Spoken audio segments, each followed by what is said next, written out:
ഈ ടീമിൻ്റെ കോർ രൂപപ്പെടുന്നത് ഈ സീനിയർ ടീമിൻ്റെ കൂടെ നിന്നിട്ടാണ്. ഈ ഇന്ത്യൻ ടീമിനെ ഒരു മോൾഡ് ചെയ്തെടുത്തൊരു സ്വഭാവം നമുക്ക് ഇപ്പോൾ 83-ൽ ഇന്ത്യ ലോകകപ്പ് നേടുമ്പോൾ ഇന്ത്യയിൽ ക്രിക്കറ്റ് ഭയങ്കര ഫ്ലറിഷ് ആവണത്. ആ ഒരു തലമുറയിൽ നിന്ന് അടുത്ത തലമുറയായിട്ടുള്ളൊരു ചേഞ്ച്. ഇപ്പോൾ സച്ചിൻ ടെണ്ടുൽക്കറും കപിൽ ദേവിൻ്റെ ഒപ്പം ശ്രീകാന്തിൻ്റെ ഒക്കെ ഒരുമിച്ച് കളിച്ചിട്ടുണ്ട് സച്ചിൻ. അതിനുശേഷം സച്ചിൻ വരുന്നു.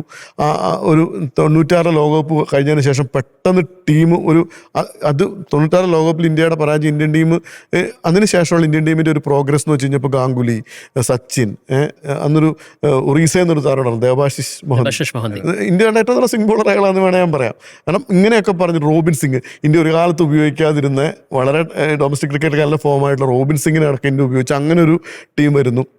അങ്ങനെ സച്ചിൻ, ഗാംഗുലി, ലക്ഷ്മൺ, ദ്രാവിഡ് എന്ന് പറയുന്ന സെവാഗ് വളരെ സോളിഡായിട്ടുള്ള ബാറ്റേഴ്സും അതോടൊപ്പം തന്നെ ശ്രീനാഥ്, നെഹ്റ, അഗാർക്കർ, കുംബ്ലെ ഇങ്ങനെയൊക്കെ പറഞ്ഞ വളരെ സോളിഡായിട്ടുള്ള ബൗളേഴ്സും ഒക്കെയുള്ള ഒരു ഇന്ത്യൻ ടീം. ഈ ടീമിനകത്തേക്കാണ് കോഹ്ലിയും രോഹിത് ശർമ്മയൊക്കെ ആളുകൾ അവരൊക്കെ വരുന്നത്. ധോണി ആയിക്കഴിഞ്ഞാലും മുഹമ്മദ് ഖൈഫ്, പിന്നീട് വന്ന യുവരാജ് സിംഗ്, അതായത് 2014 ഇന്ത്യക്ക് ലോകകപ്പ് നേടിത്തന്ന ഗംഭീർ. ഈ ടീമിൻ്റെ കോർ രൂപപ്പെടുന്നത് ഈ സീനിയർ ടീമിൻ്റെ കൂടെ നിന്നിട്ടാണ്. അപ്പൊ അങ്ങനെയാണ് ഇന്ത്യൻ ടീമിൻ്റെ ഈ ഒരു മോൾഡിങ് പ്രോഗ്രസ് ഉണ്ടായേക്കണത്. പക്ഷെ ഇപ്പൊ സംഭവിക്കണത് എന്താണ്? ഇപ്പൊ കോഹ്ലിൻ്റെയും രോഹിത് ശർമ്മയുടെയൊക്കെ അതേ അർത്ഥത്തിലുള്ള ആ സച്ചിൻ്റെയും ഗാംഗുലിയുടെയൊക്കെ സീനിയോറിറ്റീനെ ഏത് രീതിക്ക് ഇന്ത്യൻ ടീമിനെ ഉപയോഗപ്പെടുത്തും ആ രീതിക്ക് ഉപയോഗപ്പെടുന്നുണ്ടോ എന്ന് എനിക്ക് സംശയമുണ്ട്. ഇപ്പം നമുക്കറിയാം, ഇപ്പോൾ സിറാജ് ആയിക്കഴിഞ്ഞാലും ഷമി ആയിക്കഴിഞ്ഞാലും ഇപ്പം ഇന്ത്യയിലെ ഏറ്റവും എക്സ്പീരിയൻസ്ഡ് ആയിട്ടുള്ള ബോളേഴ്സ് നമുക്ക് പറയാവുന്ന ആളുകളാണ്.